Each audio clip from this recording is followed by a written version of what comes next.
quiet of night, I whispered my plea, holding her close, hoping for her decree.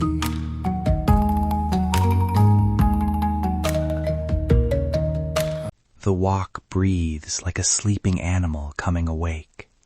Charcoal pops, a ladle hits metal, and someone behind me says, "Eat now, it's hot, and it holds the night." You're inside a Phnom Penh alley, where dinner is made between the temples and the fluorescent hum of the city. You're listening to Ancient Echoes. I'm Samnang Bradley, host and heritage storyteller. Tonight, night kitchens, the people who keep Khmer street food traditions alive after dusk, the recipes they guard, and the communities they feed. And I'm Sovin Linda, co-host and cultural curator. We'll walk alleys, listen to vendors, and unpack how food ties memory, labor, and ritual together in Phnom Penh's nights. First, a short frame. Street food in Cambodia is not new. It's a living web of kitchens, markets, and households. For centuries, travel routes, river trade, and seasonal harvests shaped what ended up on the stall. We'll link primary sources and local archives in the show notes, but here's the practical context. This food traces family histories as much as it feeds bodies. That's the layer I want you to feel as we move through tonight's scenes. Section 1. Field Stories. I start at dawn. Yes, dawn, because night kitchens often begin long before the lanterns go out. In a dusky alley near Russian Market, an elder noodle maker, Mrs. K, kneads rice dough with hands that remember floods and festivals. I listen. She hums under her breath as she presses the dough thin and bends it into namban chok strands. My mother taught me when I was 12. Rice is our voice. Her voice is small, fierce, and patient. She says she cooks for the children of her old neighborhood now, the students who stay late and the guards who keep the city alive. Watching her is a lesson in economy. No waste, every herb counted. This method you describe, stretching rice by hand, making small batches, connects to a time when households and markets were one and the same. The continuity matters. Recipes adapt, but the gestures, knead, pull, taste, remain. The second scene is a late-night stall near a construction site. A mother, 2 small kids on a blanket by her feet, flips teav into bowls for tired workers. She moves fast, one hand ladling soup, the other checking a child's shoe. She says, "I finish feeding them, then I go to sleep at 3 a.m. Her food carries home, a spoonful of lime, a scatter of greens, the smoky touch from charcoal.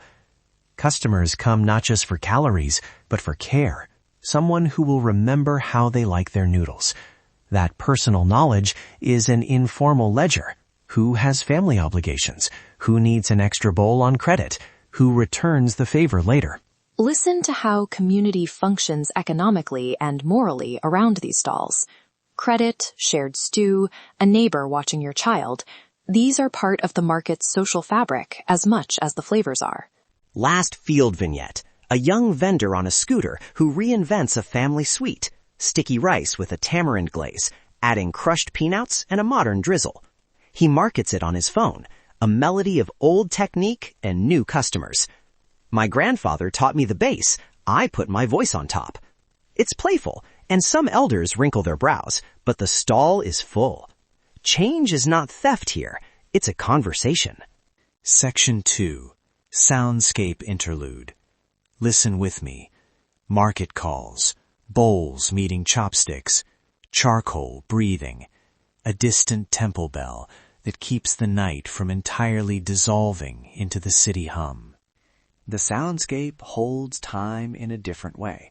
It's less about history as date and more about memory as sense. After the interlude, I asked customers and helpers about what the night market means to them. A university student told me, "Here I study and eat. It's my second living room." A helper, An, said, We share food when money is thin. We are family after hours. A market coordinator explained how vendors coordinate supplies and watch each other's stalls when someone needs to step away. Those small arrangements, covering a shift, sharing rice, swapping ingredients, are often invisible to visitors, but they are the logistics of survival and resilience. The layers matter: informal networks, seasonal supplies from the Mekong, and negotiated spaces with vendors and municipal workers. Section 3. Expert Reflection. I sat down with a food historian, Dr. Che, and an ethnomusicologist, Ms. Rith. They listened to the sound clips and tasted the broth with me. Dr. Che said, "Taste carries migration and memory. The recipe is a map." Ms. Rith reminded me that eating in public is a social music. Chopsticks, spoon, speech, laughter.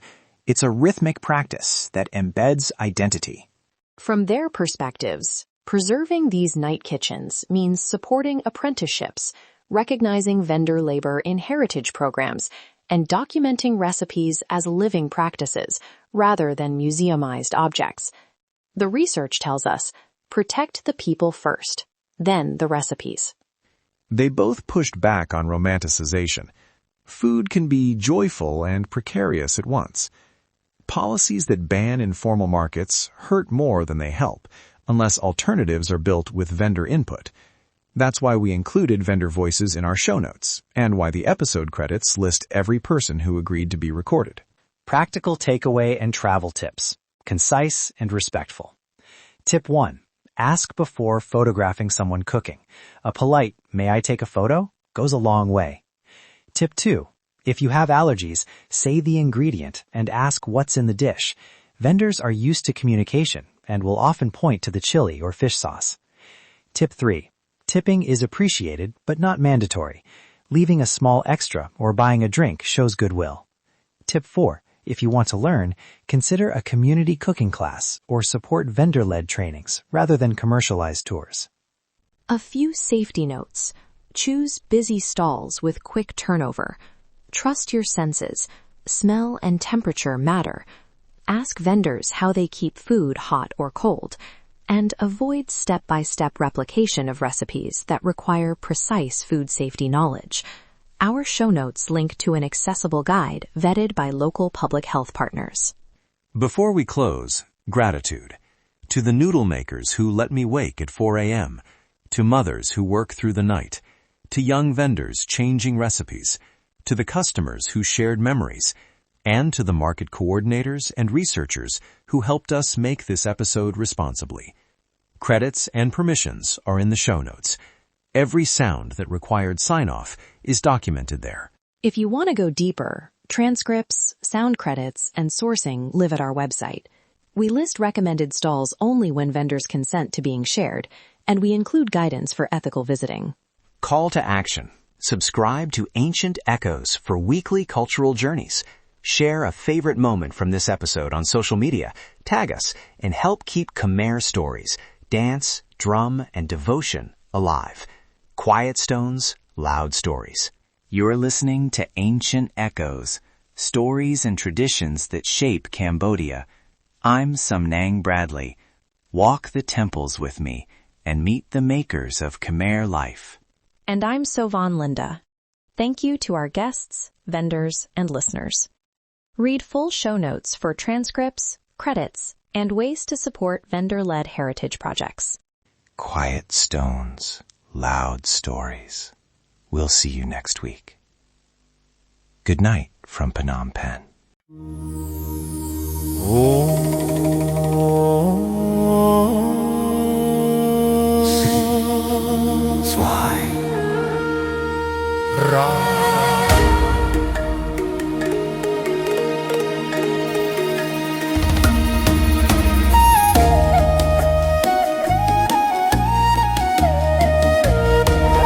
Oh, shining diamond, flawless and red, you stand so quiet, soft in the air.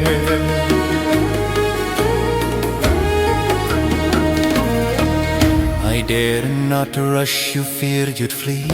Your heart too pure to belong to me. turn away, I reach and bind, press my hand, still body and mind.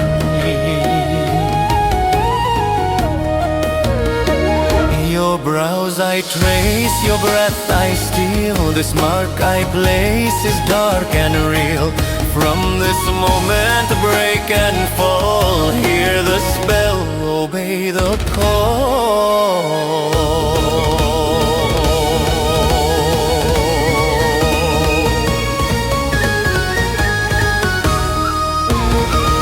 False love born from sacred lies, second one whispers through closed eyes.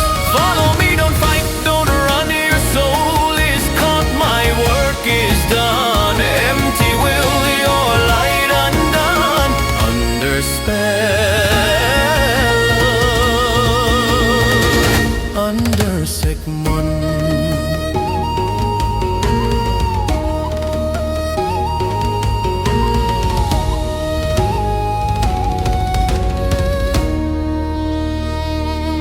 Crystal beauty, diamond bright, caught between shadow, charm and night.